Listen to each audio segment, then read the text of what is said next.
Good evening, and I call the open session of the September 3rd Board of Education into session. We've already adopted an agenda this evening and had closed session. So the first thing on the adopted agenda is our invocation. Dear God, as we begin this new school year, I come to you just thanking you and with a full heart for the anticipation and the trust that we have in this school system. Thank you for the blessing of education and opportunity to grow in knowledge and character and our faith. I recognize your hand in all the aspects of our lives and seek your guidance as we embark on this journey of a new school year. I lift up each student before you. May they approach their studies with diligence, with curiosity, and with a desire to achieve above the expectations in all that they do. Protect them from the pressures and the challenges that they may face. Help them to stand firm, Father.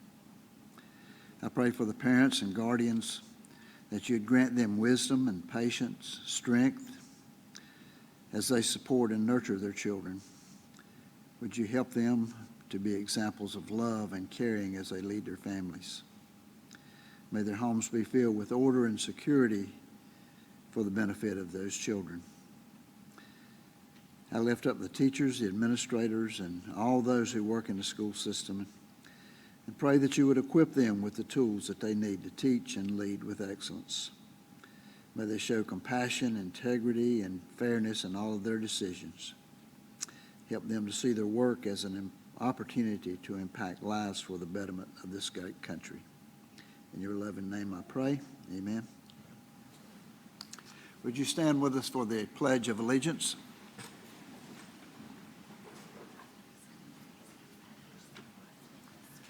I pledge allegiance to the flag of the United States of America and to the republic for which it stands, one nation, under God, indivisible, with liberty and justice for all. Thank you.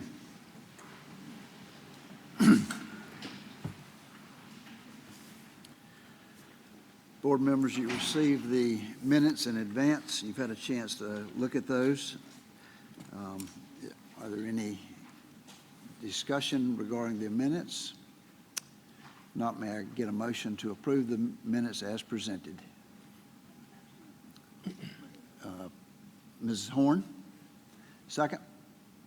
Mr. Shelton, questions or concerns? All in favor, show your hands. Carries 6-0. Which reminds me that I probably need to say to the public when we carried 6-0, we do have 7 board members, but Mr. Caudle, Joe Caudle, is on vacation, and we knew several weeks ago that he would not be here this evening.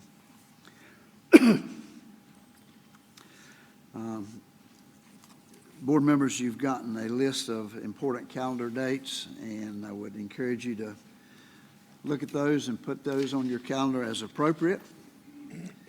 Are there any questions or discussions regarding the dates that you have been submitted? Okay, thank you very much. Then if not, we'll go to our superintendent's report. Mr. Wallace. Thank you, Chair Potts. Good evening, everyone, guests, families, staff. It's good to see you. I got breaking news. We have no internet. We were all walking around really uniquely, I guess you'd say. But some of us have hotspots on our phone, so we just kept right on working. I just want you to know that. Now, we're not quite sure power outage, but we're functioning. We're going to be okay, whether we think so or not. Board, I want you to know, and I want to commend many of those sitting in this room tonight for a good start. We had a couple kids that got on the wrong bus or didn't get on the bus, or grandma picked up and grandpa didn't know it and weren't sure where they were. But Mr. Miller put our new communication system into play, and we found out real quick where our kids were. So everything worked out just fine. I will just admit, I'm going to go ahead and tell you something. When I was principal here in 2008 at this building, first week of school, guess what we had? Traffic issues. 2009, 2010, 2020, 24, Guess what will happen in 5 years, 10 years? Traffic issues the first week of school. Be patient. We don't have it. There's a lot of answers out there to the problems we have the first week of school from others, I promise you. It's well thought out. Engineers help design the layout. I'm sorry that we get caught up in traffic. I'm sorry. Not a lot I can do about it. But just be patient. But there is a plan behind all of it. I want to thank you for, again, a good opening. Thank you for a good convocation to many of those that participated in that. Congratulations again to Karen Stevens, who's with her son tonight. She couldn't be here tonight. And, with her son, where she should be as a mom. And congratulations to her for Principal of the Year, and Ms. Carmen Lawrence as our County Teacher of the Year. Two quality, fine people that's been with us for quite a while. I want to also thank, again, everyone for and the parents in particular, for their support around opening of schools. Thank you for sending your kids back. People ask me, are you ready? Are you sure you're ready? Yes. Schools are for kids. We should be ready, and we're ready. When staff's been here 2 or 3 days, no offense, Mr. Rashad, we're ready for kids to get back here. So you understand that comment. You've been around long enough. So anyway, over the summer, our school nutrition team was busy, most definitely busy, with 20 some feeding sites, 27 mobile sites, 2 kitchens, served almost 41,000 meals. Almost 41,000 meals. So Mr. Selecki and your team, thank you. Great job. That doesn't just happen. Good work. Our maintenance teams were obviously busy also with new lighting and flooring in the Julia Suter Education Center. We put in cabinetry in various classrooms. Our MDF, what I call our technology, our internet brains, got picked up and moved from Cherry Street to this building, which is a significant deal. But that went very well. Backup generator put in place, gas line projects, 14 new rooftop units put in place, ceiling everywhere. Oh, not everywhere, but a lot of places. But the point is that team stays busy, and they get a lot done in the summertime. Why do you wait till the summer, Jeff? Well, one big reason, you can only order stuff after July 1. And then we have to start, and there are people on our campuses through all the summer. So we have to balance and work those things out. But anyway, thank you to our team. We found out late last week that Davie County High School will be recognized and honored Thursday at the State Board of Education meeting for being recognized as a North Carolina STEM School of Distinction. So, Mr. Pruitt, I see you in your office. I see you in the audience. But so congratulations to you and your team. I know Mr. Pruitt, I will be there at the State Board meeting, but him and some of his team will be recognized at the State Board meeting on Thursday. So congratulations. A lot of work goes into that. Board, we talked a little bit in closed session about specifics, but I want you all to know and publicly everyone to know that I commend Ms. Haynes and her team, and particularly principals, that have done a fabulous job hiring for the staff that they have. We are a little bit short in the certified, our teacher positions, but I'm really concerned about the classified, our custodians, our bus drivers, our cafeteria workers. That continues to be a real concern of ours. And just competing, and Ms. Haynes has mentioned, our people compete for many jobs floating around to $16, $17, $18 an hour. But, again, it's hard to get young people in particular to see the benefits, the benefit package that comes along with that. But we continue to work and do things to try to fill those positions. We continue to work on safety. Safety is always top of mind. Over this week and next week, our administrative teams, our principals, our staff will revisit for the 3rd or 4th time. This will be the first time for most of the staff, but your leadership team, this will be the 4th or 5th time that we visit our evacuation site. We will walk through an emergency situation where if we had to take 1,800 kids to this site, our process. But we'll go over that again this week, and we'll have our assistant principals. We'll walk through the plan next week. So that's, again, just making sure that we know what we're doing and prepared in case there is an emergency.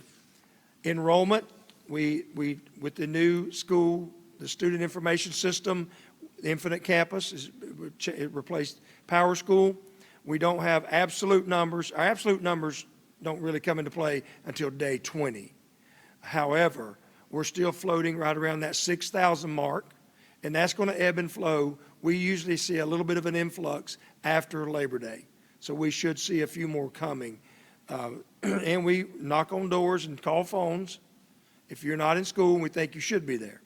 So, but it's going to float right around the 6,000 mark is where we should be anticipating. That's all I got, sir. That concludes my report. Thank you very much. Now, think with the employment, all the classroom positions have been filled. Is that correct? We have some part-time and some retired people filling in some of those positions that are certified teachers. Is that what you're asking me? Yeah. Yes. Yeah, we don't have a classroom sitting without a teacher. That's what I'm We talking do not about. have Yeah. that. That's correct. Well, we thank you for your extra. I know Ms. Haynes and you too, Mr. Wallace, you're working very hard to do everything you can actually to hire folks, and we just appreciate it. Mr. Potts, can I ask a question? Absolutely. For Mr. Wallace? Yes, ma'am. In terms of the Infinite Campus you mentioned, is that totally integrated? Is that all, there was a change from Power School to Infinite Campus, is that right? Yes, we are completely live. It is, with okay. Infinite Campus. Okay. Yes, and Valerie Feaser's probably up running around top of the building Oh, right yeah. now, threatening to jump off. Well, that was a huge She's, task. no, so she's thank you okay. for We that. keep close check Yeah. on her. She's done a phenomenal job. We're in phase one. Mm-hmm. So usually that's where the bloodletting happens the most. She Yeah. reminds me, we will never do phase one again. We will never do phase one again. We will never do phase, I got it. But she's done a Yeah. great job, and data managers and folks are doing a good job. Yeah, thank you. Yes, you're welcome. Any other questions for Mr. Wallace? Okay, if not, we have some recognitions here this evening. It's good to have those. They're sort of slack during the summer, but during the school year, we try to make up for it. And the first one, Mr. Wallace.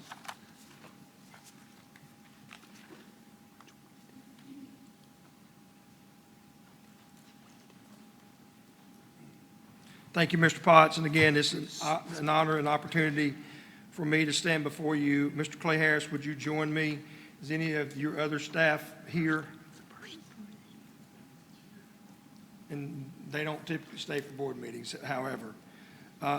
This is probably, if I recall, my fourth or fifth year, board, of doing this, but I want to let you know that the Association of School Business Officials International, that's the statewide and international group that examines school finance officers and does audits of everything that we do.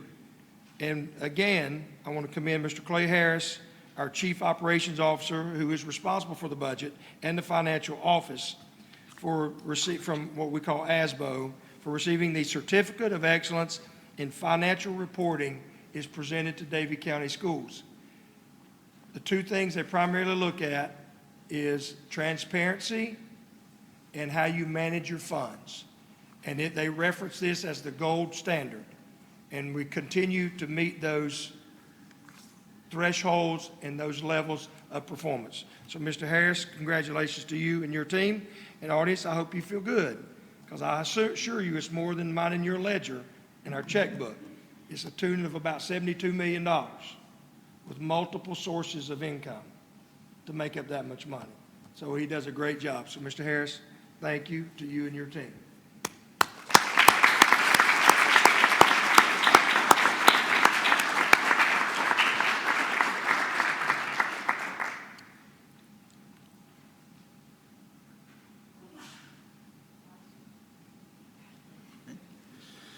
Congratulations, Mr. Harris. The next recognition will be the William Ellis Middle School Math Counts Competition, and that will be presented by Mr. Steve Rashad.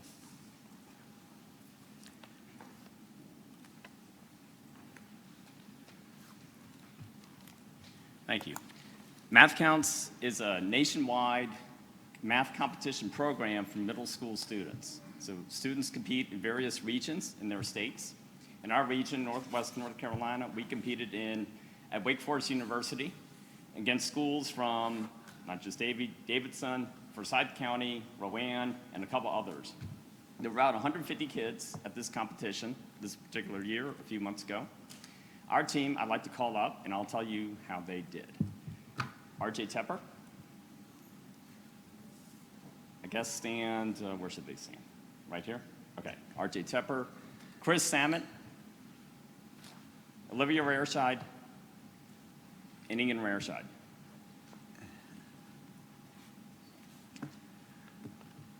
So with this competition, I'll just say we took first place as a team.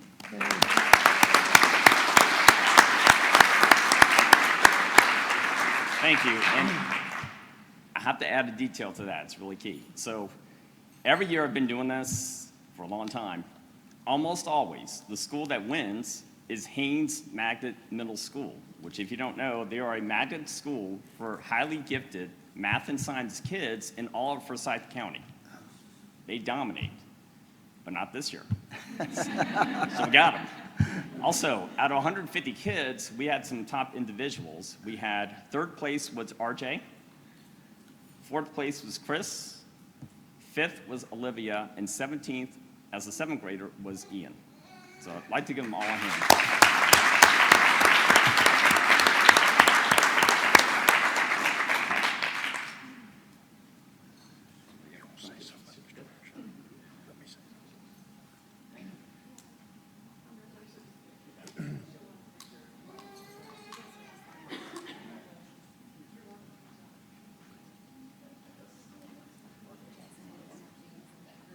Yeah.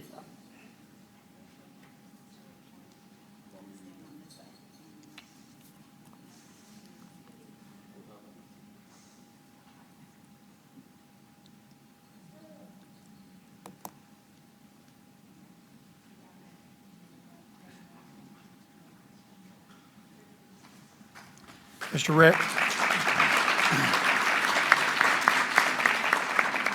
Rarescheid, thank you, because I know you pour your heart and soul into that, and you've pushed many kids, and again, year after year, we perform at the top level, and we don't just handpick all of our kids out of thousands and thousands.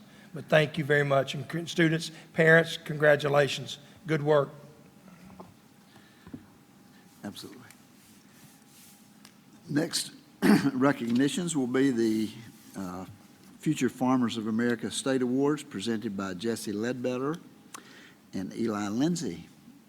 And it's so good to see how this program has rebounded from what it was 15 years ago or so. So say up front, congratulations to the staff.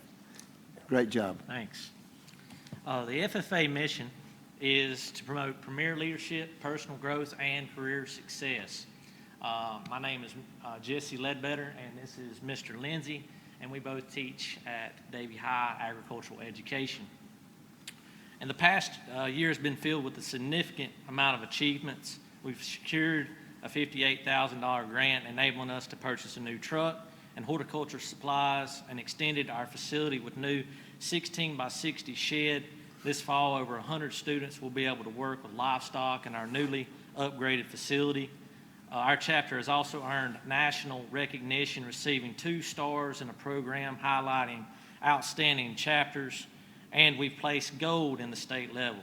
Looking back on the year gone by, we'd like to think we are 365% better. These successes are direct results of an incredible support from our administrators, parents, teachers, students, and community members. We'd like to start with our dairy judging team, which placed 3rd in the state, and also our high individual for that competition in the state. And when I talk about these competitions, you got to understand it's highly competitive.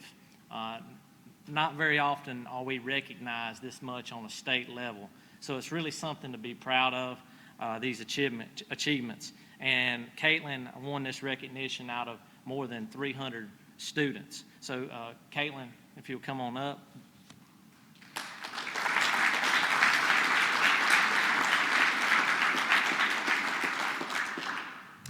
Kiera, also on the dairy judging team.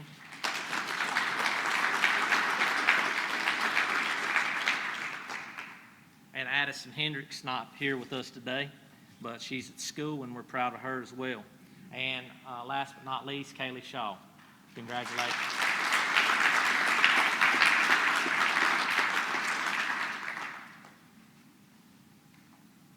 We also were very successful on the state level, again, out of a large group of students. Second place in the tractor driving competition. He navigated through an obstacle course that nobody else could. Congratulations, Lock and Holcomb.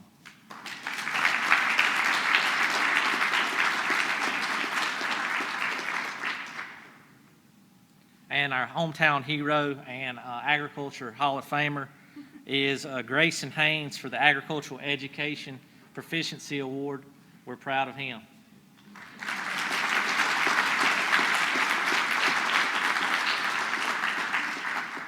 And for the Old State FFA degree, it's the highest degree in the FFA on the state level. We had 3 that earned that recognition. Addison Hendricks, not here again. She's off at school. We're proud of her. Tori Kreger, she's not here with us. Oh, yeah, there you are. She snuck in. She's sneaky.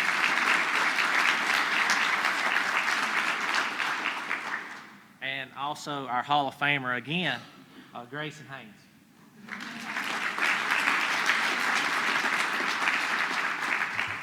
And Mr. Lindsay will take over.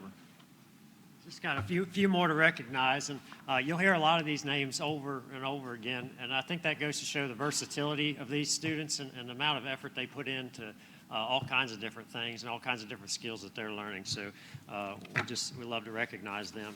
Our junior livestock judging team competed in Raleigh, and they came out as reserve state champions in a crowded field. And Emma True is here recognizing them, representing.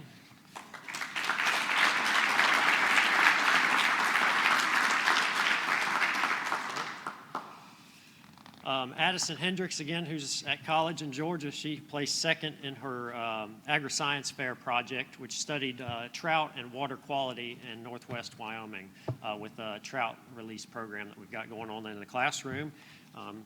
And then our floriculture team had to memorize over 100 plants and identify those. And that was Nevin Ellis, Victoria Mixon, Tori Kreger, and Sophia Vest.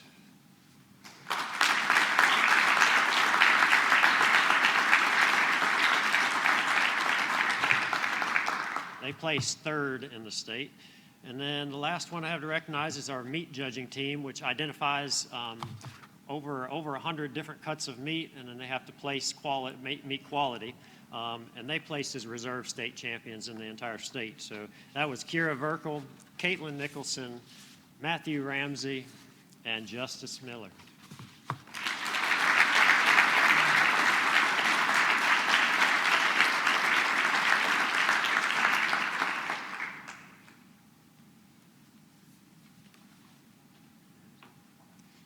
Board, and we thank you for the opportunity and appreciate you guys taking time to recognize what all these guys are doing. So thanks.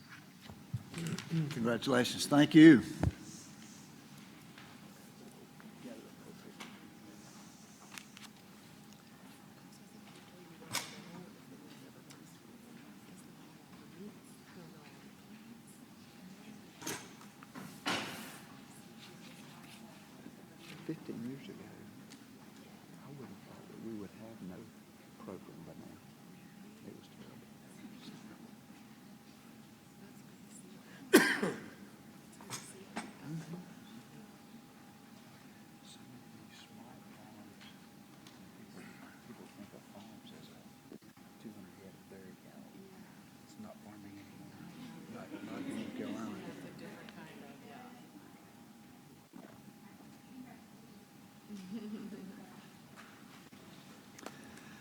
Again, let's give all of them a round of applause, please.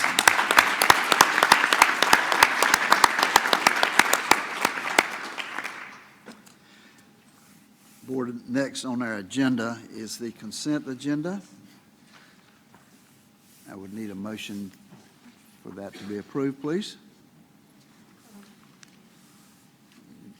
Cammie has motion and Marie has second. Any questions or concerns? If not, then may I see a vote of approval? Passes 6-0. And then, Chairman Potts, if I may interrupt, please. oh, please do. As part of that consent agenda, the board just approved employment for Miss Mallory Robbins, and so I want to ask her to stand, please. She has just been approved as the new assistant principal at Shady Grove Elementary School, so I want to tell you a little bit about Mallory. She earned her bachelor's in elementary ed from UNC Chapel Hill, and Mr. Wallace is trying not to hold that against her. And then her master's in educational leadership from Salem College. She is in her 10th year in education. She's taught kindergarten first, and I think mostly third grade, though.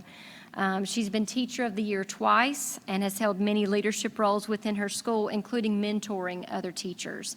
And she is from a family of educators and leaders, some of whom are with her tonight. So we definitely want to thank them for coming to join her. With her, she has her husband, Logan, and her parents, Mary and Wesley Hutchins, who are right behind her, and then her brother and sister-in-law and nephew, Reed, Taylor, and Jack. So we want to welcome her. And here's what I want to say about her.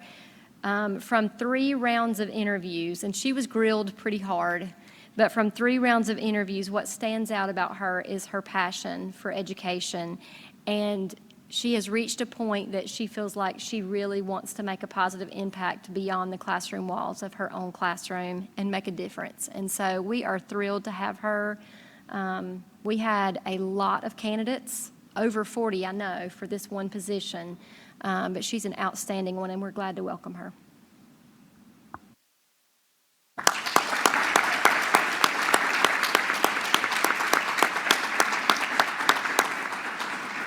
Welcome to Davie County Schools. Okay, summer programs. Jenny Lynn, where are you? There you are.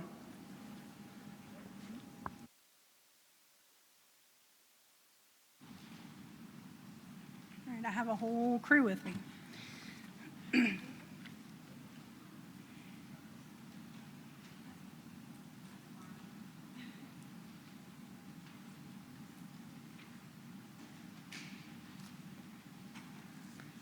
it gonna come up?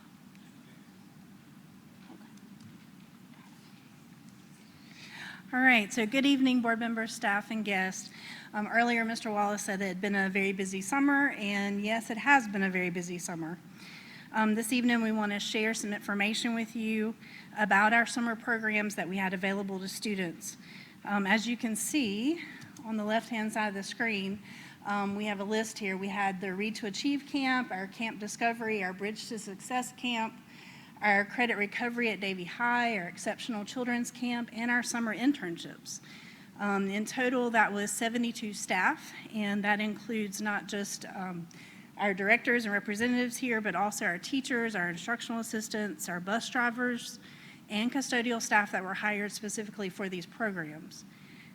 In addition, we had also 261 students who were part of those camps, but in addition, we had 6 school-based kinder camps.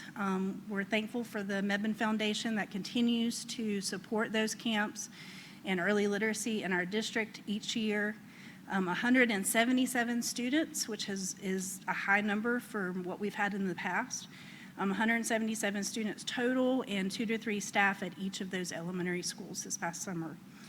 Those camps that are listed, or programs that are listed on the left, those were all funded by state or federal funds.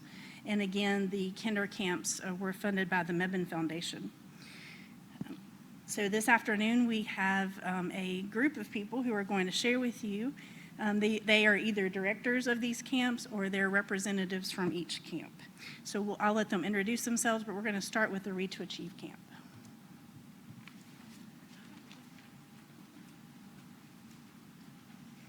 Hey board, I'm Tracy Welch, Assistant Principal at William R. Davie, and I had the honor and pleasure of helping Christy Kernancer at Read to Achieve Camp this summer. and we had a lot of fun. We're excited to share with you tonight what we did at our camp. So our camp was held July 24th through July 19th, June 24th through July 19th at Moxville Elementary School, which is where we've housed it for several summers now.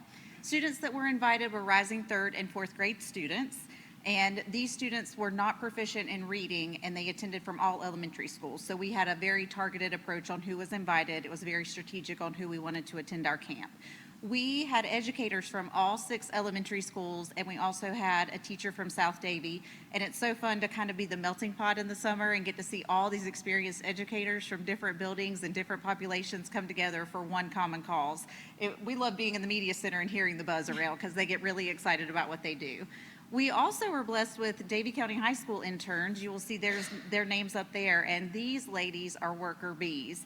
They come in with a smile on their face, and they truly want to help, and they're future teachers, which helps us because we love helping other people that want to go into education. And you would tell them whatever needed to happen that day, and they had a smile on their face, and they were ready to go. And the connections that they're already making with these kiddos made such a difference. So when we think about a day at camp, one of our goals is, yes, it's school in the summertime, but we want it to be a fun experience for our kids. We know that we have a very big job of trying to get them to that reading proficiency, but they're children. They're rising 3rd and 4th grade students that also need to have a little fun in the summer at school. So every day after they had breakfast, they had a morning meeting with their teacher and their classes, kind of an SEL check-in. How's your day going? How are you feeling? What are you excited about? And most of our teachers had kind of a I'm thankful for board, and it was so great to walk through and see the things that they were thankful for, being at camp, getting breakfast every day, being with friends that I never met until now. That kind of filled our buckets, getting to walk through and see that every day. We also were able to do reading and writing instruction with a science integration, and we were blessed with an opportunity. Our rising 3rd grade were able to study the human body, and rising 4th grade had rocks and minerals. We rented science kits from a company that had a curriculum laid out for us, all of the materials. 3rd graders got to make an actual hand with rubber bands and popsicle sticks, and they were writing about it and coming and showing us how everything worked. And then as a former 1st grade teacher that had to teach rocks and minerals, there's only so many exciting ways that you can teach rocks and minerals, let's be honest. But they were out in the media center with their little magnifying glasses, and they were writing their observations and coming up and showing us. They were pumped about it. So that was a really great experience for our kiddos. So every day they were in a small reading group, and what is great about our camp is we can be so targeted. A lot of the struggles that our kiddos have is they are not able to access grade level text. So we were able to have them in a small group with a teacher that gave them grade level text and taught them how to attack it. When I am encountered with this, what are the strategies that I need to use? While also being in another small intervention group that's targeting those skills that is kind of impeding them from getting that grade level text. So they were getting, from both ends of the spectrum. They also had art, STEAM, and PE every day. And what's so great about this is some of our regular education teachers that don't teach this in the school year got to teach this. And we saw quite a few talents come out that were like, okay, we're on to you. When we have some special needs, we're going to be calling you because you're showing us some of your hidden talents there. So that was really fun for our kiddos. And this is every day at camp. All right, so as far as results, we had a very successful summer. So we talked about a day in the life of a camper and sort of how we structure it. So we averaged about 55 students during camp this summer. Some days we had 60 to 65, some days that dipped down with vacations and different things. So at the end of camp, we had 12 rising 4th graders that were able to meet proficiency. So through those 16 days that they were with us at camp, they have met what they need to go on as 4th graders, right where they need to be reading-wise.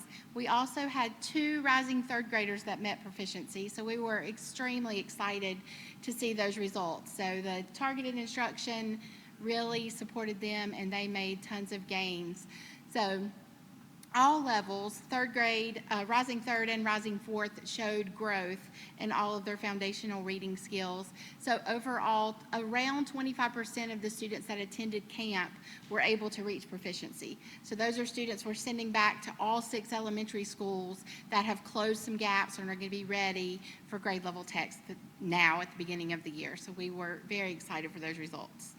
And then we just included a few pictures just to see. The bottom left, you can see what Tracy was talking about, where they built a model of their hand so they weren't able to use their thumb, so they could start to see how important those different parts were.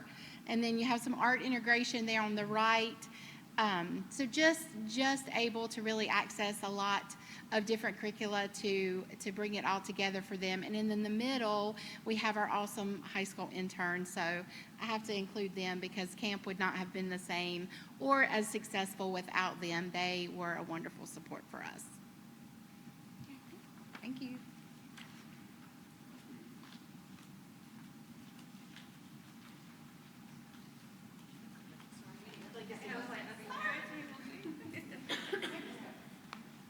Hi, I'm Laura Martin, and I had the opportunity to be in charge of Camp Discovery for the second year. So this is the second year that we've been able to provide this opportunity for rising 5th and 6th graders who are identified as AIG students. We housed it this year at the CTE building at Davie High, which was fantastic. Those kids, they were very excited to be in that high school building. So we had 56 campers that attended, and we filled up within 3 days. Like, when we sent that out, it was full, and I had to put people on a wait list, and nobody on the wait list, unfortunately, I guess for them, they didn't get in. Like, everybody kept their spot. So very excited. We had several returning campers that came last year, so we had a different theme this year. You can see up there that our teachers, we had 3 returning teachers actually from last year as well. Carrie Wall joined us this summer as well. So the way that camp worked was the campers were divided into 4 teams, and we had a forensics theme this year. They learned things about fingerprinting, handwriting analysis, blood typing.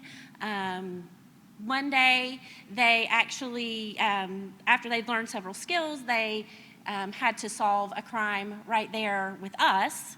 And then this year, we had the opportunity to have 2 amazing field trips. And one of them was to the sheriff's office. And I happened to see one of the SROs back there who led my group around, actually. It was absolutely amazing the way that they worked with us, set that up. It was like all morning they had rotations for the kids to go through to see things about cyber crimes.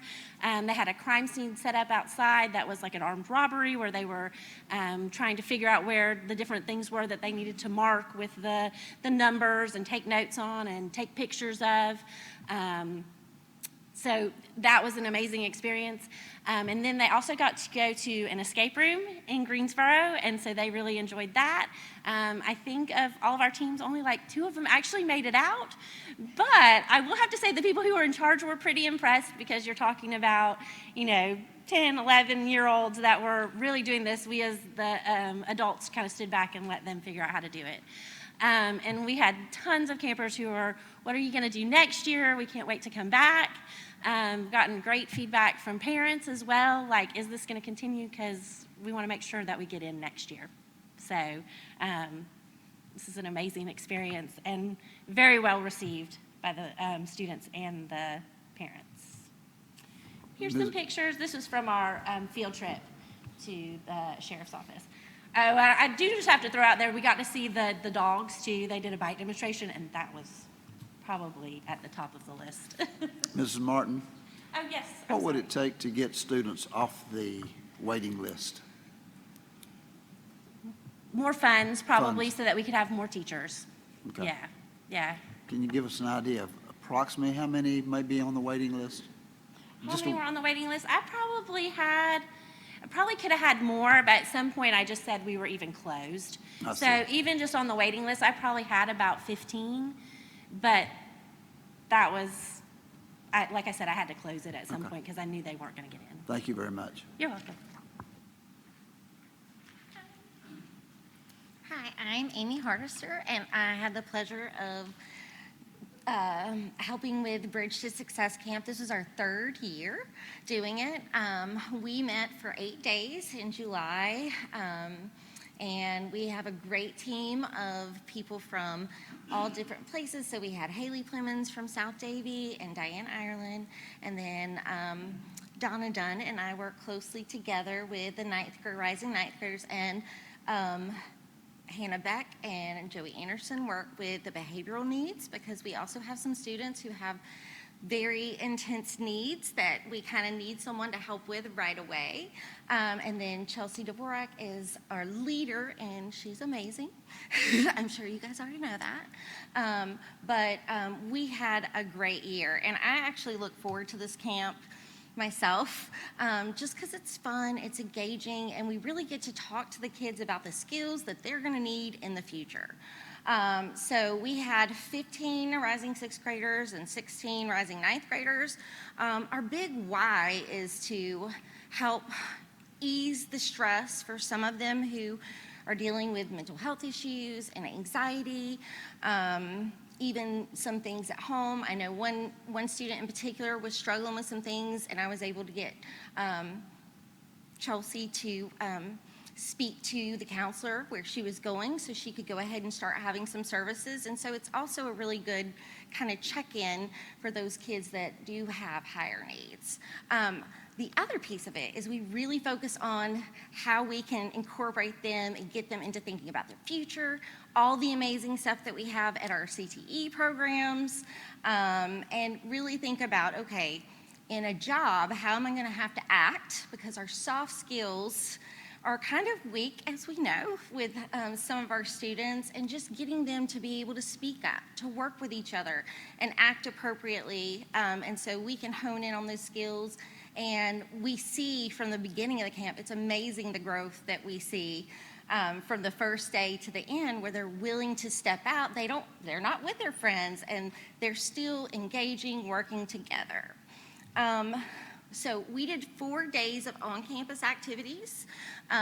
We have split kind of with teacher, counselor. Miss Hayes came in and she did a marshmallow team building project with them, and I was so proud. One of my students who I know struggles with teamwork and kind of tends to give up, she kept on pushing. So we really try to give them a positive start to think about what is good about what I can bring to my future, to the classroom, to future jobs. We have really amazing support. The SROs came in and did a cyber safety and cyber bullying information with our students, and then we do a job inventory with Ms. Woolridge. We did a breakout games in Greensboro, and then those are kind of interesting because you pair the ninth graders up with the sixth graders and you get to really see who's leading. We also toured the high school, got to look at all the cool things that the high school has to offer, and it's amazing how some of these kids who are more reluctant about going to high school see that stuff and they're like, oh, I'm actually excited now. And so that's one of the things, and it actually gives me chills because sometimes they get stuck and they don't see that purpose in their future. And we explore the opportunities that we have here in Davie, teaching them about Ignite Davie, visiting DDCC and High Point University, and that's amazing. Some of them have never stepped on a college campus. And so just the fact that they know, oh, these are opportunities that we have is pretty significant. Here's a couple pictures from different things that we did.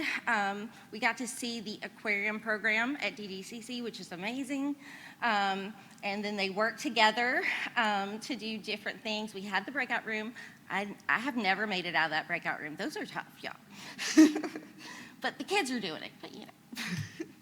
And then one of my favorite days, and more of our favorite days in general for all of us, is our DC Life Day. They get to go and learn about the EMS, different avenues of just what they do, how they do it, how things work. The Knoxville Fire Department takes us on an amazing tour, and although we can't go down the pole, they do demonstrate that for us.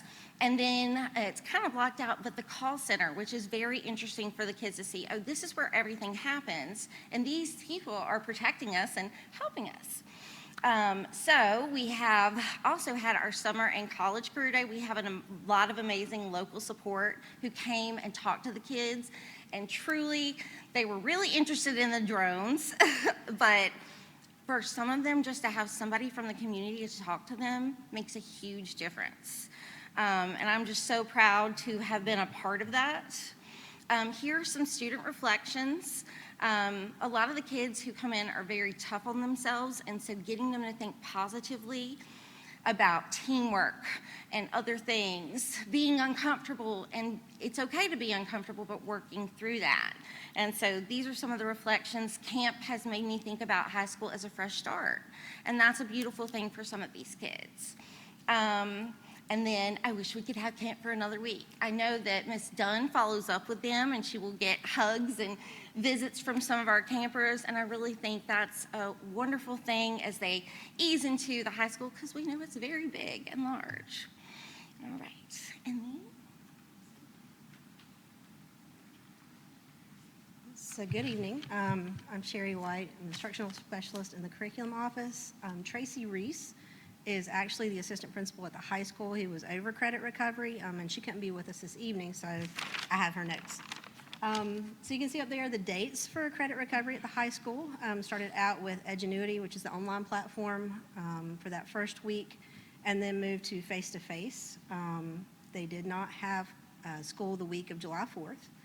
The staff there represents arts, represents CTE teachers that rotated through, and your core classes, also bus drivers, and I think that's about, we had some substitute teachers in there as well. So students at the early college and at the high school who failed a course required for graduation could attend credit recovery. There were about 250 students that were invited overall. We had one that attended the Edgenuity session in June, and 79 that fully attended the June and July, that whole total of 4 weeks for the face-to-face sessions. So students recovered a total of 130 credits at the high school this summer. 40 students were promoted to the next grade level as a result of the credits that they earned. 76 high school students and 3 early college students successfully completed the courses that they enrolled for the summer. So these pictures represent some of the things that took place during credit recovery. So it wasn't just about what was going on in the classroom, but also outside the classroom as well. So you can see in some of these pictures some of the things that happened in arts class. Students had hands-on projects where they created clay bowls and lidded clay boxes. They also looked at a variety of printing methods. So they looked at block printing and screen printing. So they made tote bags. They looked at mono printing, where they made papers that they turned into a book. They did neurotrophic art, which was to calm the brain and to meditate. Then you can also see in the middle there, they worked with robotics kits, so looking at some of the CTE teachers that rotated through, to design soccer robots, and they could use those to play a soccer match. Health science also rotated in, so students did a DNA strawberry lab to introduce genetics and forensic science. There was a Stop the Bleed lab. Students can participate and receive a certification for that. They also researched careers in biomed and healthcare.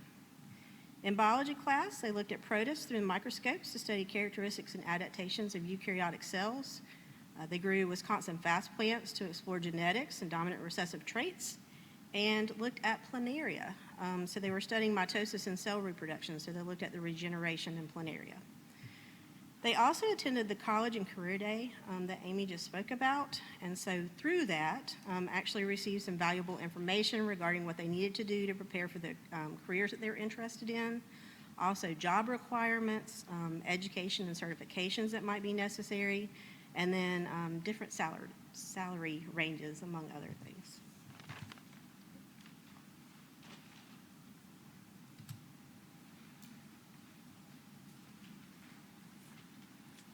Hello, I'm Julie Barnes. I'm a behavior specialist at Shady Grove, Kernatzer, and Pine Brook.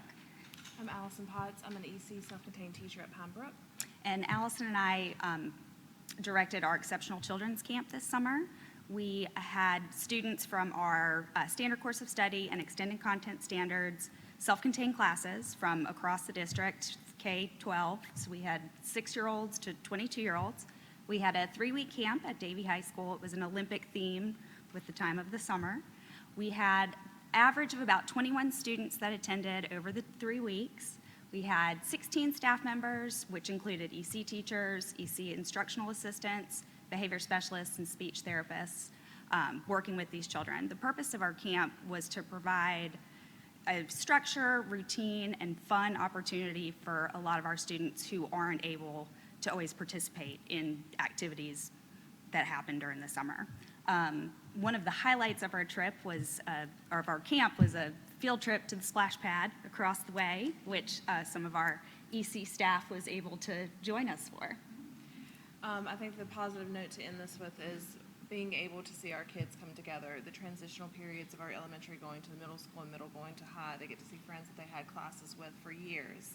So it's more like a family. And then our Soaring Eagles kids also would take our elementary school kids and lead them down the hallway of the giant high school. It was just an amazing opportunity to have. We hope to continue this camp for years to come. Thank you.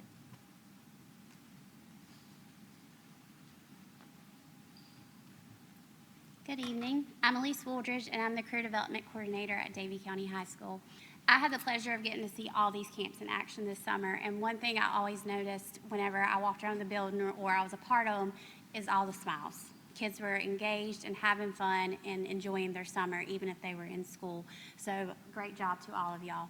My main contribution was the internship program, and we were able to continue that this summer. We had students that interned in agriculture. As Mr. Ledbetter mentioned earlier this evening, we extended our barn, and our intern was able to work on that. Our teaching as a profession students were able to help with the Read to Achieve camp, and I always enjoy visiting them because I think they look like little teachers. They're dressed in their teacher outfits. You know, you see them in a different light than in school. We were able to partner with Jeremy Miller, Jeremy Miller this semester, but Jeremy Whitaker over the summer for maintenance, and had some students working in the electrical areas there.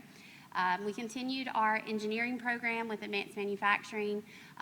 Our health department offers lots of opportunities for our students throughout the year, and then we were also able to partner with our technology department this summer.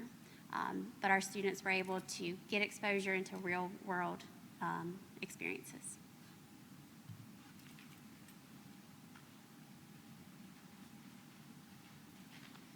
All right, I want to say thank you to every one of these folks and all the staff that made this possible, because as you can see, there's a lot happening over the summer and a lot of work that goes into making these opportunities happen for our students. I wanted to ask if you guys have any questions for any of us. Jen, it's not a question, but a comment. I just appreciate how we've set up programs that reach all levels of kids. We had the AIG, we have people who are just interested in particular areas of transitions from schools to, and you know, it's just amazing how you guys have worked out a plan that says we got to focus on all kinds of students, and for that we're really appreciative. Thank you. Any other comments? Thank you. Just thank you to everyone, because it's such an impact. A lot of the community doesn't know that this goes on during the summer. They don't know what we're offering, and to see the results where these kids are passing grades and getting credits and getting reading efficiency that they didn't have before is really a huge accomplishment. So thank you to all the staff, and thank you to the administration for making these camps happen, because especially with funding as hard as it is, these camps aren't always available. And it's, from a mom perspective too, to a child who attended, it's an incredible opportunity for kiddos. So thanks to everyone. Thank you.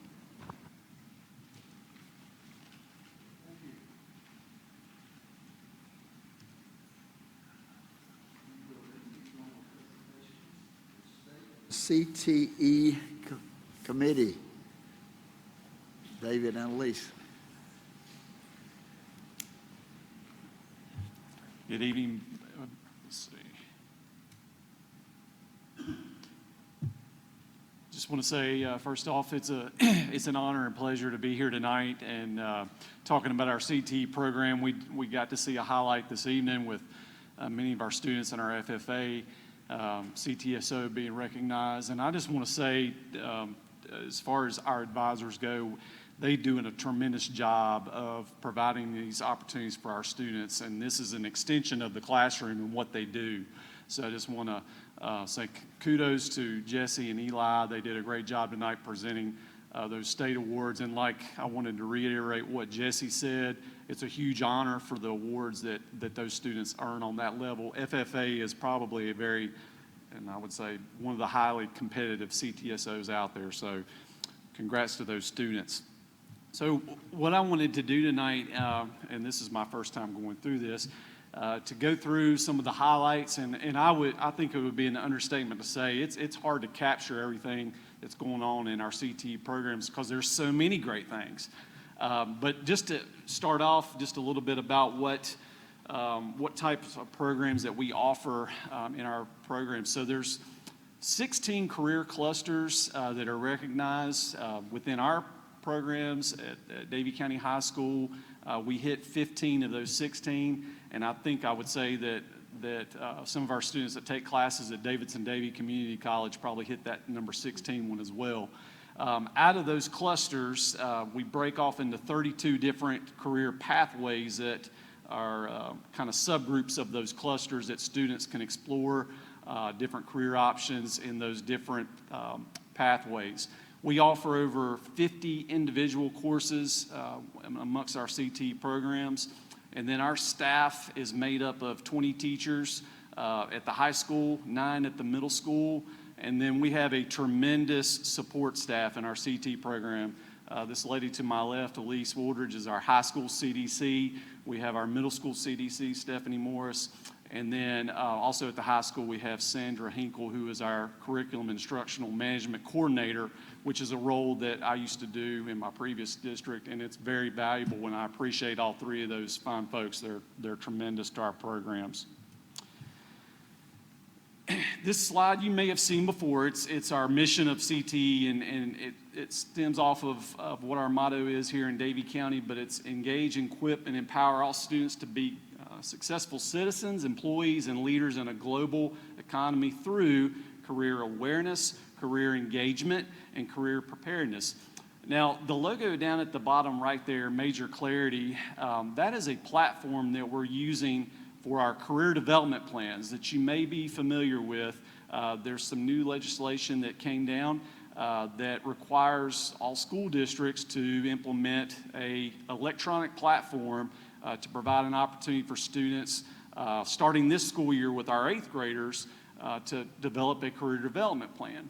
And so Stephanie Morris, who is our middle school CDC, did a great job last year with all of our 7th graders to get ahead of the game, because initially we thought it was going to start with our 7th graders, and then there was a last minute change that created an update.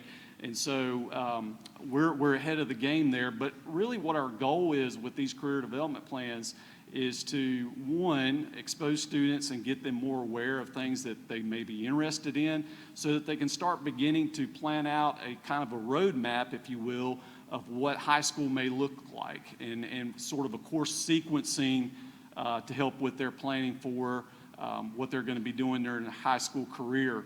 And then that will be revisited during their sophomore year to be updated and revised as needed.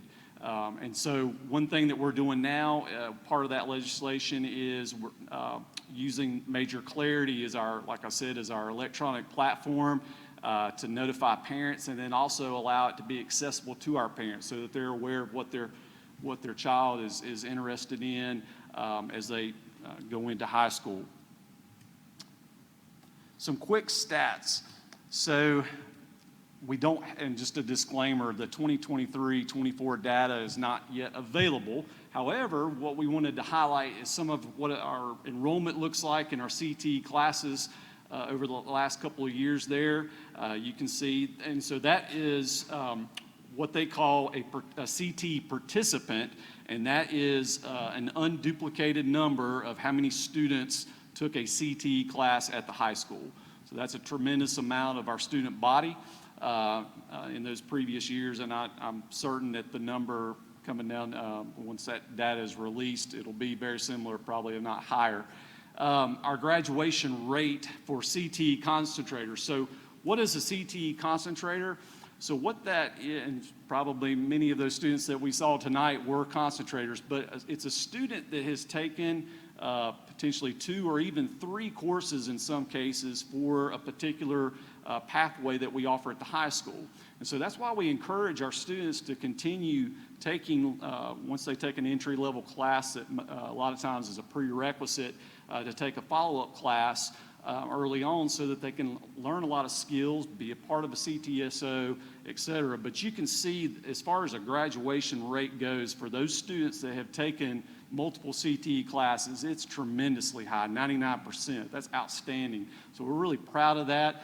And I think, again, that goes back to a testament to how well of a job our teachers are doing and the types of skills that these students are learning and making applicable to things that they do during their high school careers.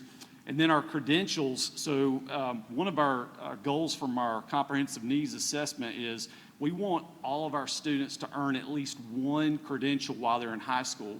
And so many of our CTE classes offer credentials in their content areas that students can earn. We have funding available for that because we want that. That's a free, or we make that free for students by paying for those things. But that's a great opportunity for students to not only get a high school credit, but also take away a credential that can be included on a resume that also goes on that major clarity, which, by the way, helps students make a resume. So that's a great tool to have. Some highlights. So again, there are so many highlights within our CTE programs that it's hard to capture, but these are just a few.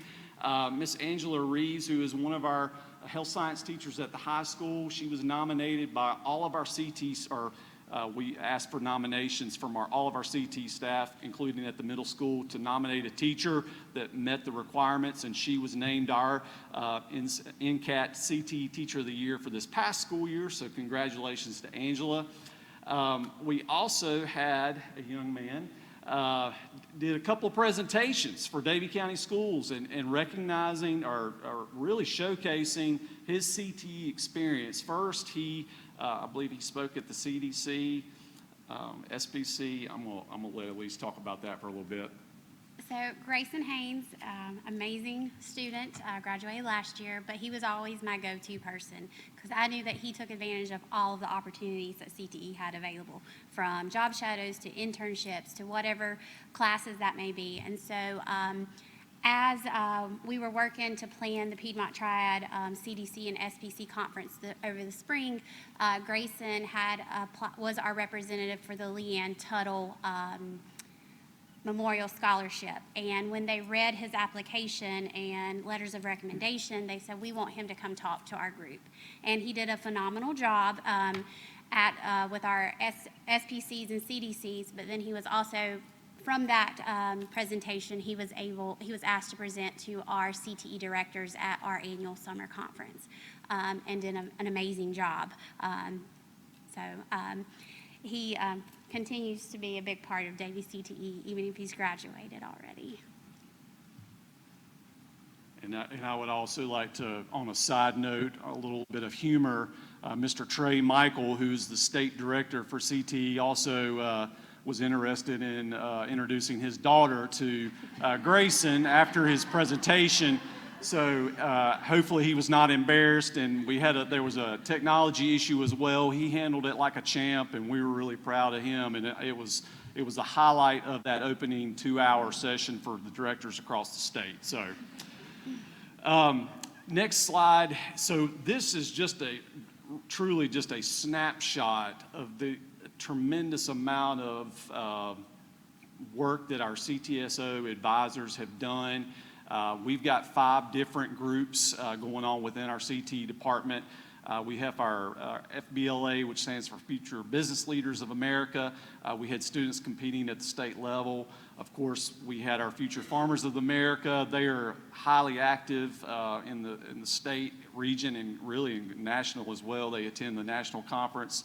We have our HOSA chapter, which is our Health Occupation Student Association, and going back to FFA, they mentioned some of this, but I think one of those big things is that Gold National Chapter Award. That is a huge accomplishment, and I think we're 2 years in a row that we have been awarded that.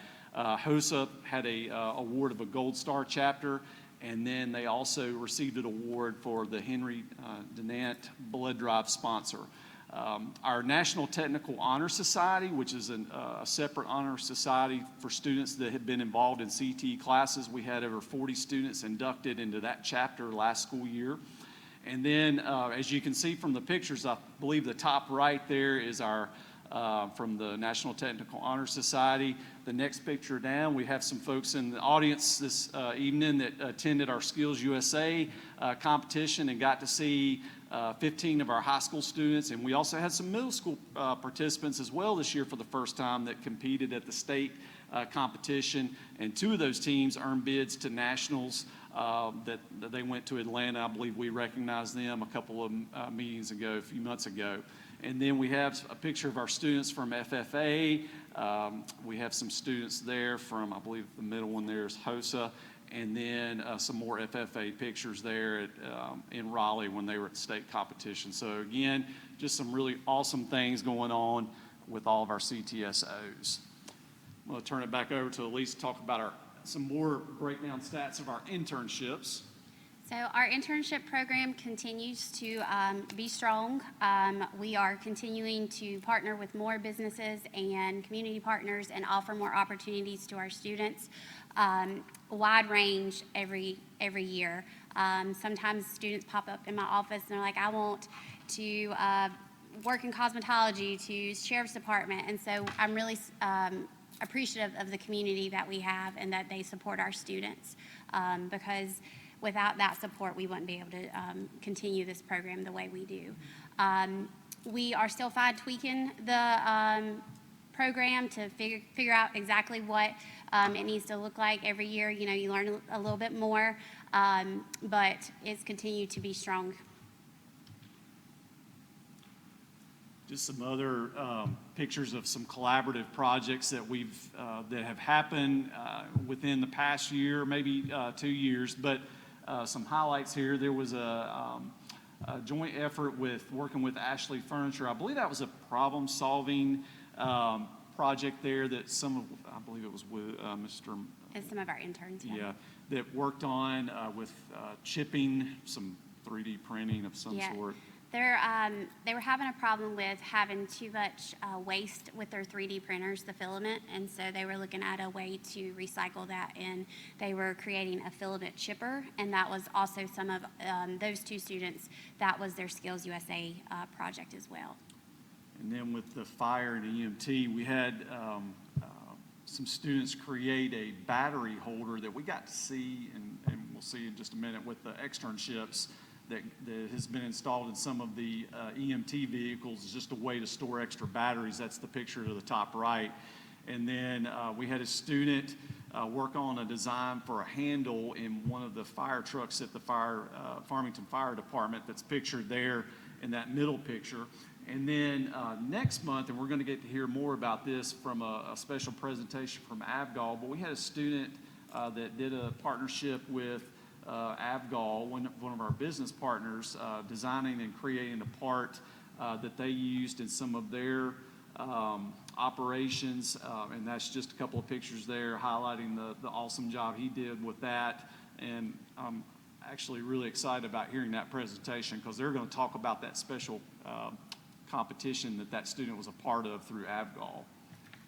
Also, before we move on to the car show, several of these students, we found out late Friday afternoon that our students were going to be asked to present at the AIM conference next month to showcase critical thinking. And they will be doing an opening session with the state superintendent, and they will get to present their projects and then do a Q&A with her. This is why I had Elise join me. She reminds me of things that we might have missed. So I have seen the tractor and auto show advertisements from afar away, so I'm really excited to see this in action this year. But these were just some of the pictures and highlights. At least you can probably...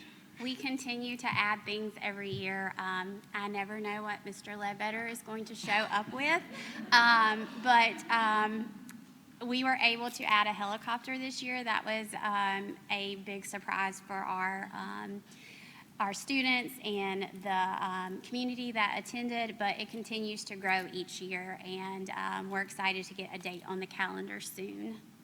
And this is just a big fundraiser for all of our CTSOs that participate. And then I believe there's also some portions of the fund also benefits a family in need. Yes, so we do pick up. that's a nice takeaway and a service project for our different CTSOs. This was my third year planning the Career Expo, and I try to add something new every year. But I've started utilizing the back of the property where we'll have our manufacturing building. But we had hundreds of kids able to join it this year and see a variety of careers, and that's just some highlights of it. I believe we had, I think you said 30 businesses, some yeah. businesses represent, and over, I forget the number of students, but it was a large number of students that got to see that. This was our second year partnering with Energy United to do a lineman camp. It's really a fun day. They changed it up. We were kind of the first group that tried it with them last year, and then this year they opened it up to more schools, so I had to limit the number of students I could take. So the students had to apply and write an essay and about why they wanted to learn about being a lineman. But Brandon Wood was featured on the news, and that was the highlight of the camp for him, is that he got to talk on and be on TV. But they did two different camps this year. We were partnered with Davidson County. They did an Iredell County camp as well. And they will be doing that again this spring. I confirmed that this week.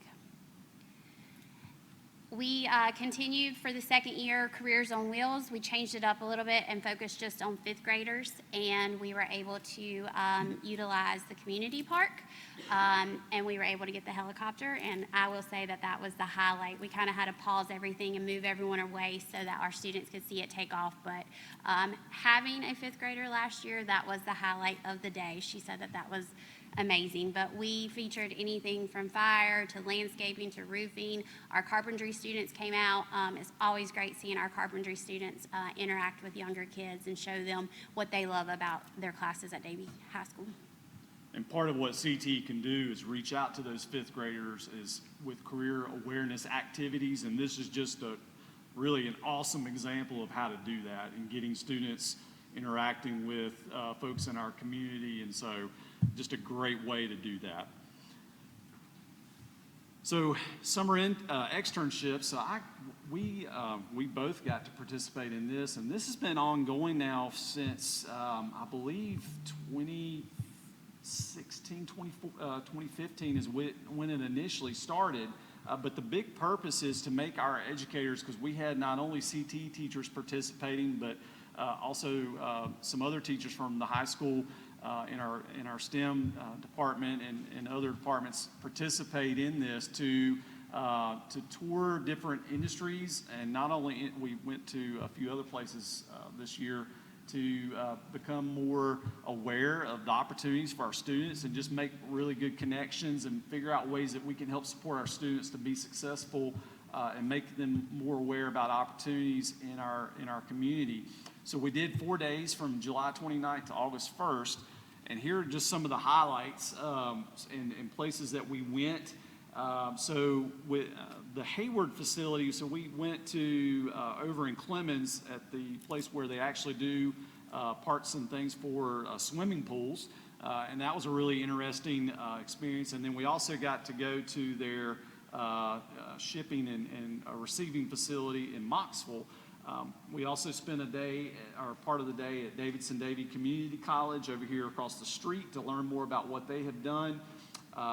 We went to our friends at Pro Refrigeration Lab there in Farmington near the high school to see what they have going on. Of course, we had one of our interns that had been working there, and they were really excited to share what that student had done for them, which was really cool to see. We have I think the first day we actually started at the 911 center and then went to the EMS center. And one of the pictures there in the top row, a couple of our teachers got to actually simulate a phone call coming into the emergency services, and those were not live. They were practicing. Want to note that. But it was really neat to see how that worked and talk to those folks. Then we went that's Mr. Ashburn, Joseph Ashburn there, pictured with some of us that were in attendance that day to hear about what they do at the EMS station and how those departments really do a lot of collaboration together. We then we had an experience, one of the things that we did while we were in Davis-and-Davie, we got to drive trucks down here behind the bus garage there, and again, safely operating those. But that was a really cool experience. We got to visit a couple of manufacturers, the Reeb plant, which is actually the old Crown Wood plant, and they make doors now that are for home improvement. We went to the Dunlop aircraft tire facility and got to see that whole process of how they retread aircraft tires. And Sheriff J.D. Hartman gave us a great tour of the sheriff's office. There were some really interesting things we got to see there, some we can't talk about. And then Trailers of the East Coast was great to see, and all the things that they do there, just various things. And then we also went by Mr. Phil Fuller's facility, the welding and fabricators, and got to see, there's a picture of a very large mill, and I think he said it was one of the biggest ones in the nation, to see that operation and process. But just a really, really neat experience this summer. A lot of great connections and ways that we can get students involved, and also create some additional partnerships and to add on to what we already have. So just a great way to connect with our community. And so finally, we want to talk about ways that you can follow us to keep up, because you can see there's a lot of things going on with our students and our events that we have happening with our staff. We have our Facebook page, Instagram, and Twitter, or now, as we know, is X. But those are the different ways to follow us. We encourage y'all to follow that. I think we're almost over 1,000. We're trying to get those out there, but we have folks following us. In fact, I think someone even commented about me driving a truck, so from a previous district. But it's great to keep up with what's happening in CTE. So I just encourage you all to follow that and see what we have going on. Thank you very much. We appreciate how you guys focus on the student, and that's what we're all about. Questions or comments from any of you, board members? I'd like to say thank you. I know how much time and effort goes into that, and we've benefited in my company with hiring a young man who did 2 summer internships with us. We've hired him full-time, and it's just worked out great, so we do appreciate it. And Elise, we're very proud of you. You do a great job up there. Thank you. Thank you. And now, very interesting topic, AI, and this is Dr. Blantner. All right, just give me a second to hook up. Funny when the internet goes out and your presentation's all about AI, it makes it interesting. Yeah, so today I'm here to talk about Davie County and what we are doing about AI, artificial intelligence. And to start off,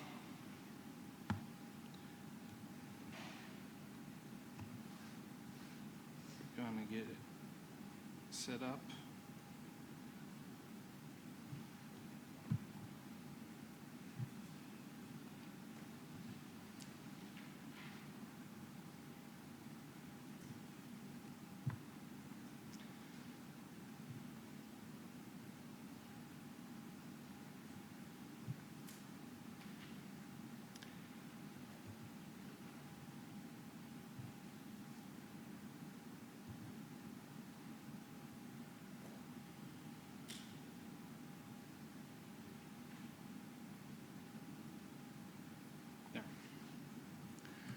Today we're going to start off, we're going to first explain what generative AI is, so we all can kind of get an understanding, because a lot of people have a different perception of what that might be. Then I'm going to go to very briefly give some examples and show you kind of what can be done with generative AI. Not to go really deep into that at all, because we could spend a lot of time just doing that, but give you kind of where the excitement kind of comes from that, and then to talk about what we put in place right now as far as you passed a policy last month about that we will address AI with all of our staff, with all of our students, how we are addressing that, what we're doing with that, and what we're doing as far as next steps with artificial intelligence, because this is stuff that is actually going to be in the lives of our students as we move forward. First, I'm going to do this video that I thought does a good job of level setting us on AI. Artificial intelligence has been a pop culture staple for forever, so certainly since the earliest days of the field. And you hear a lot of stories where the AI is the bad guy. But there's also been plenty of stories where the AI is a partner and helpful, and maybe even helping to extend human reach into the galaxy. A lot of people have latched onto AI because it really does spark the imagination.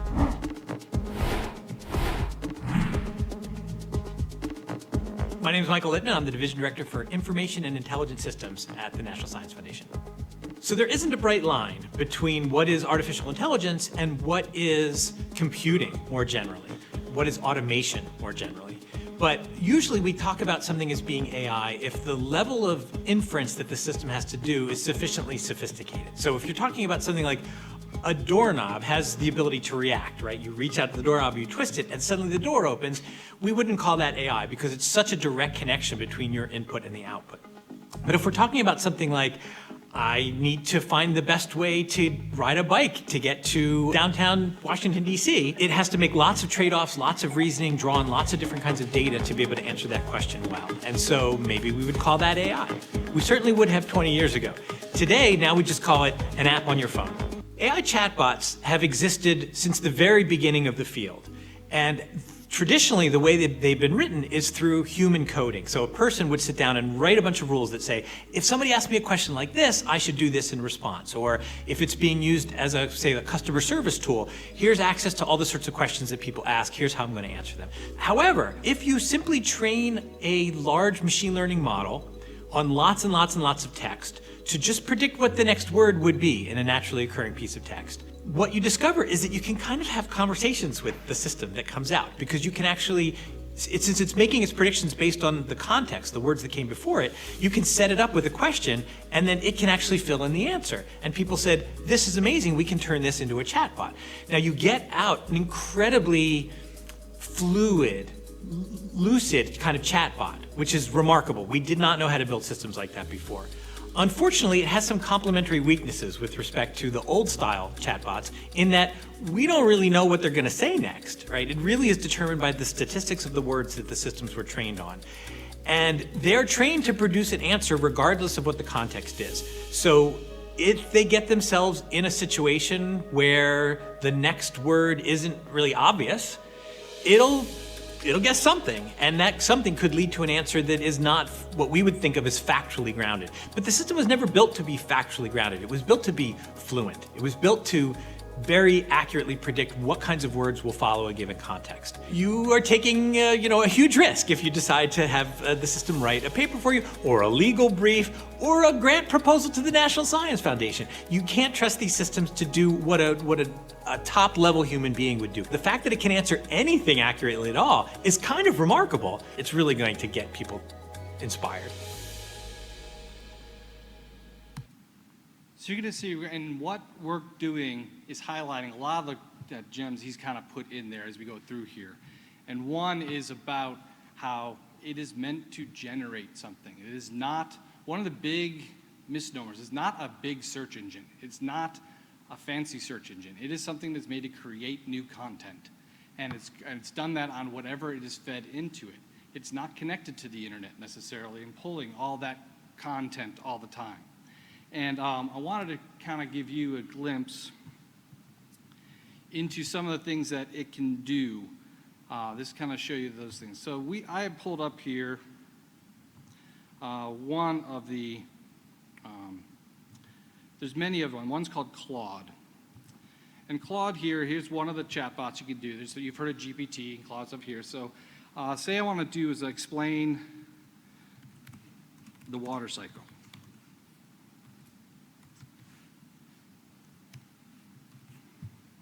So it's going to go here and it's going to start explaining the water cycle. Did it pretty quickly and like that. And then I can even go through and say, okay, do it at a college level. So now it's going to go more in depth, and it's going to start getting more detail into that.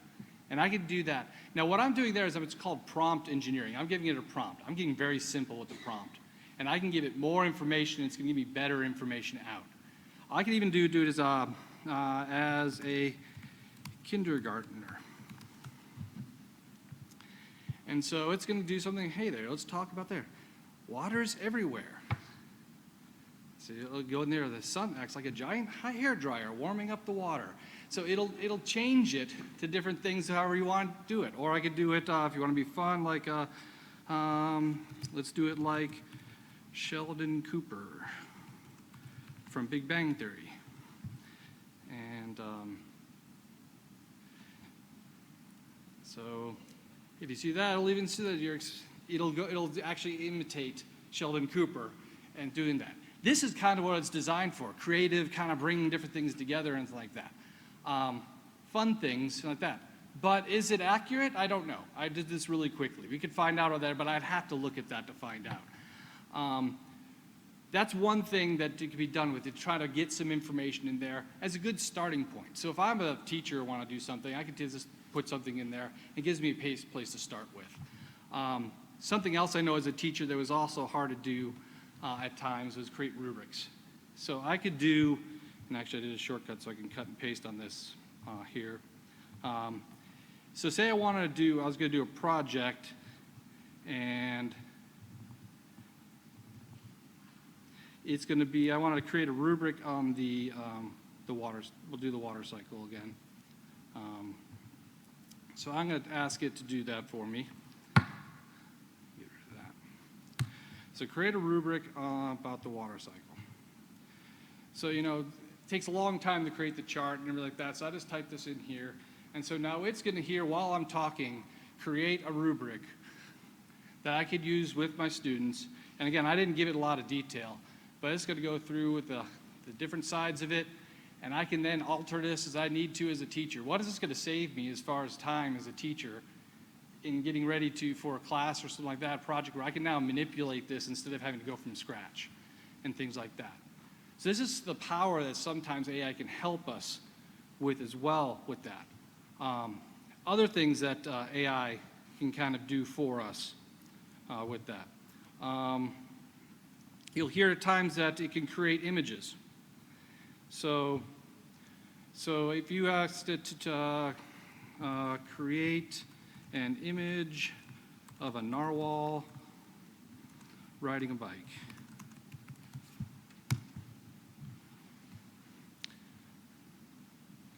So it will, it's kind of a random thing. It's going to sit there and it's going to take that information and it's going to create for me in a few minutes, or not even a few minutes, a few seconds here.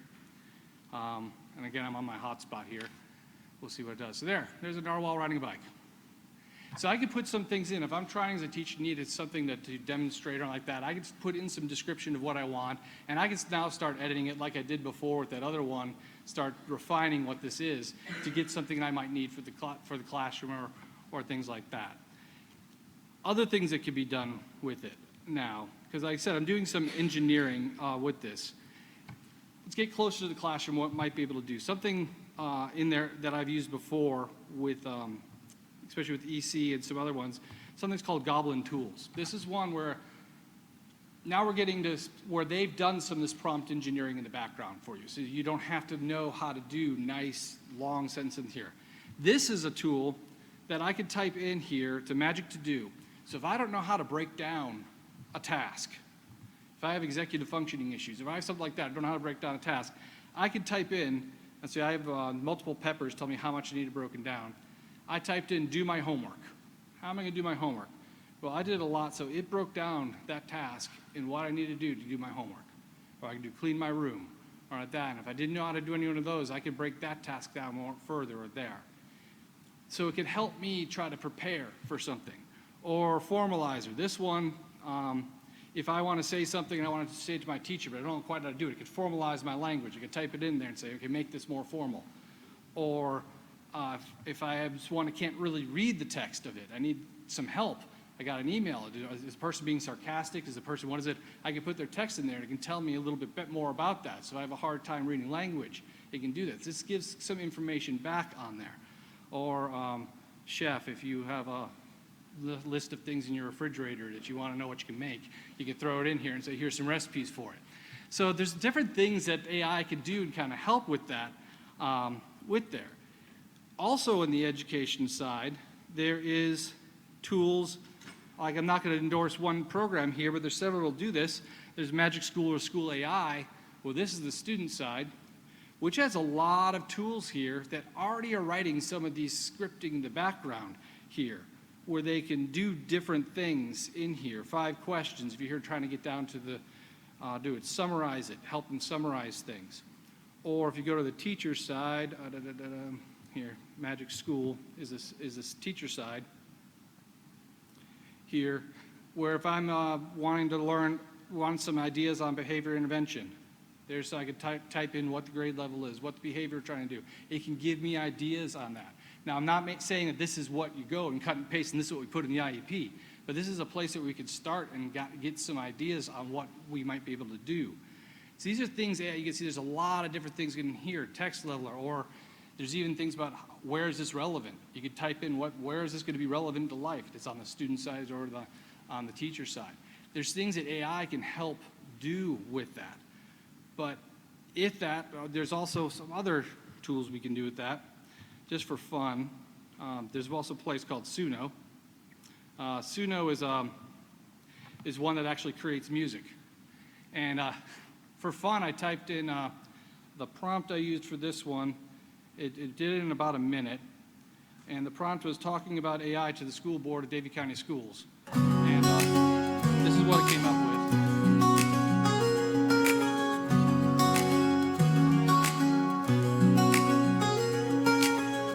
Sit a while and listen close. New ideas they will boast. In a world that's shifting fast, AI's here and built to last. In Davie County we explore education like never before. Okay, it did that and it goes on, but that's never been heard, sung, anything before, and I could change the words there and it'll change it like that. Done completely AI.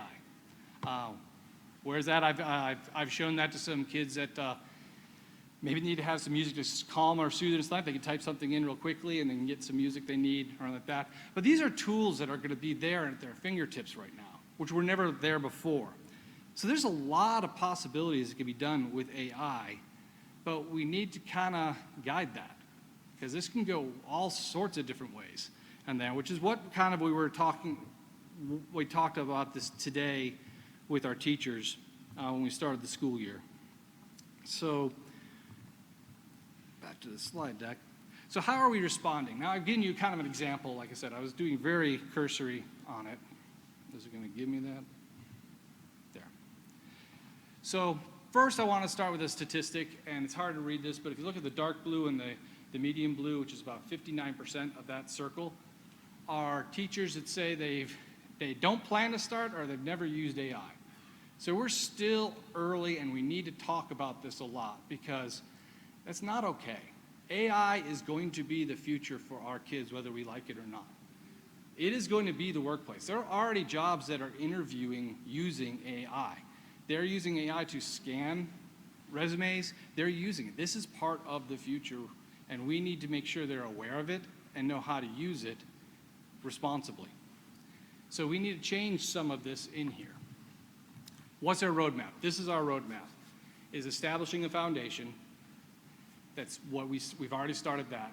Developing our staff so they understand, talking with the students and community, and assessing where we are and starting all over. It's a cycle. We keep doing that. So where we started with establishing a foundation.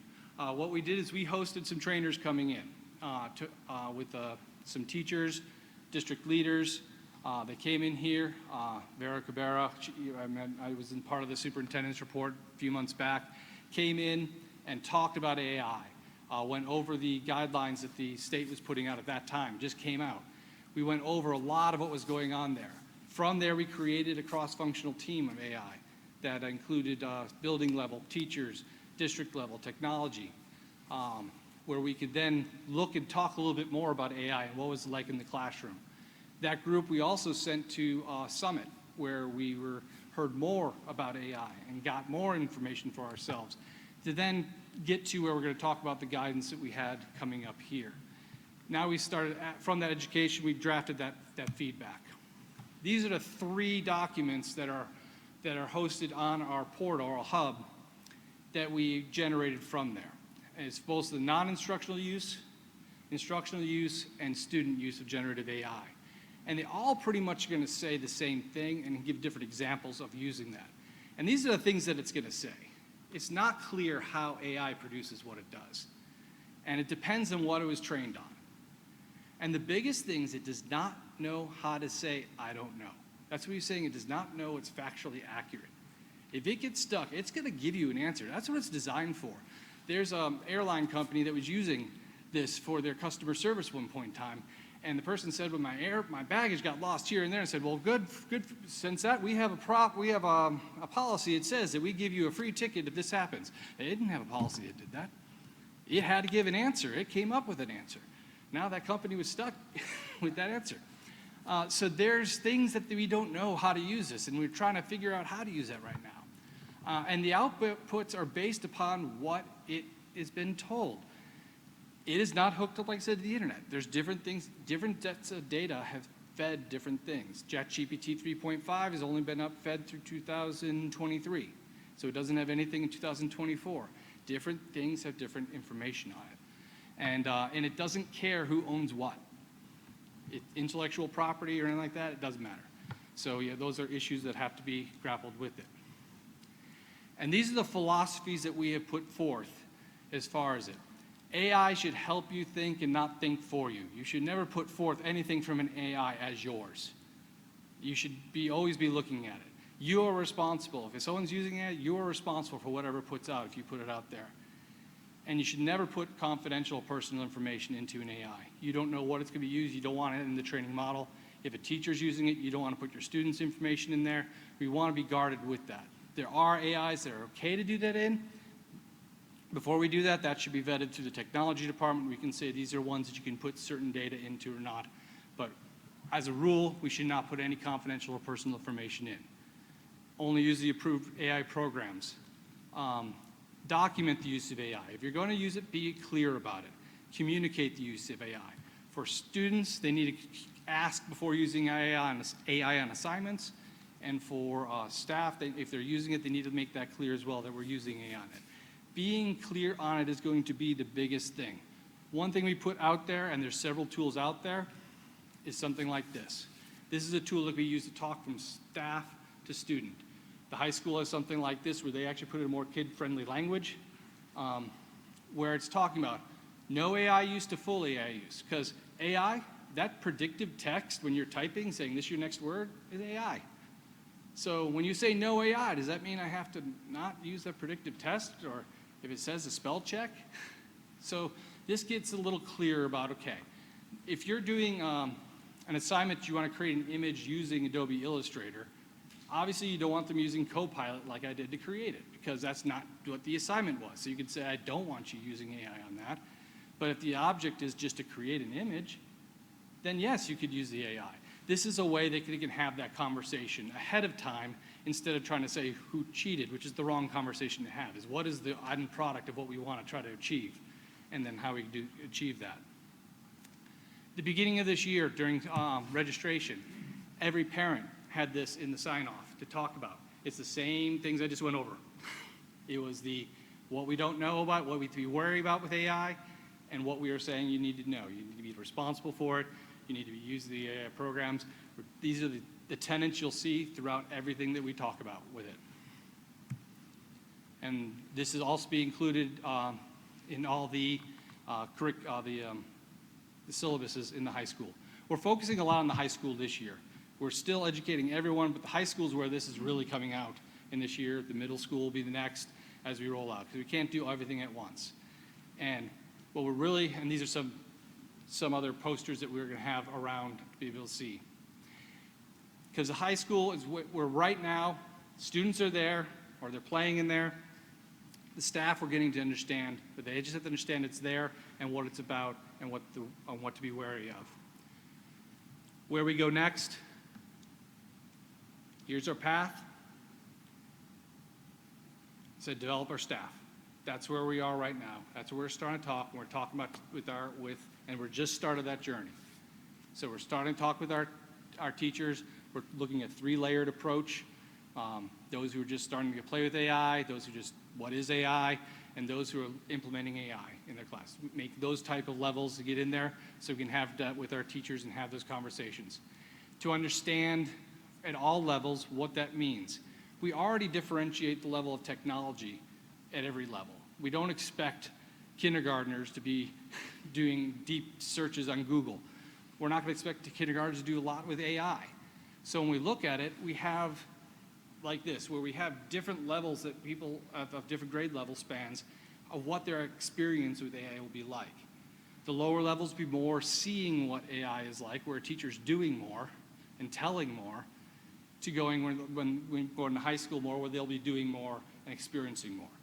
And this aligns a lot with the digital competencies. It's just adding AI more along with it. So it's nothing really new. It's just adding a little more information about AI along with what's already there. And so then we continue on, and after we, this next year, move on, we'll have the high school a little bit further along with staff, and we'll bring the rest of the staff up and get on to students with the high school and community, and we'll just keep moving.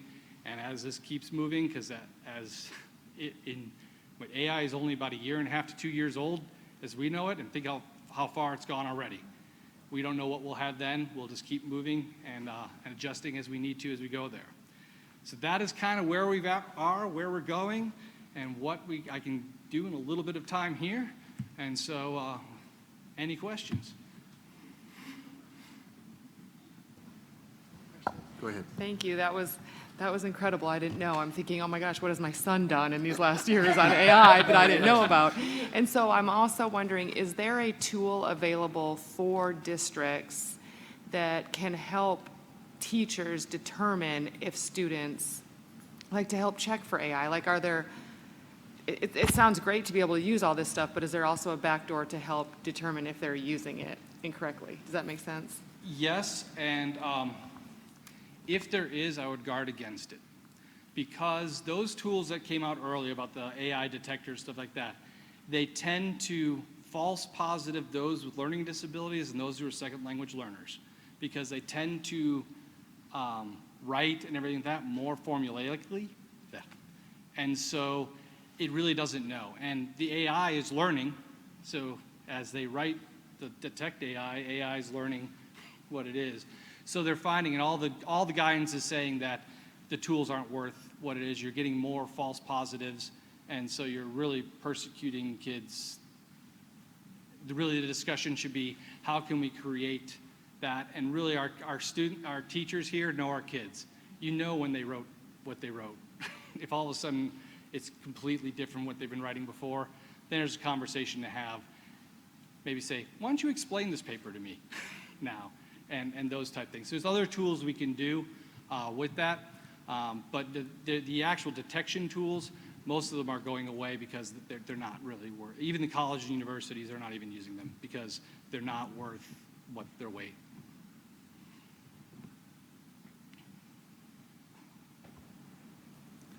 Other questions, comments? I have a comment.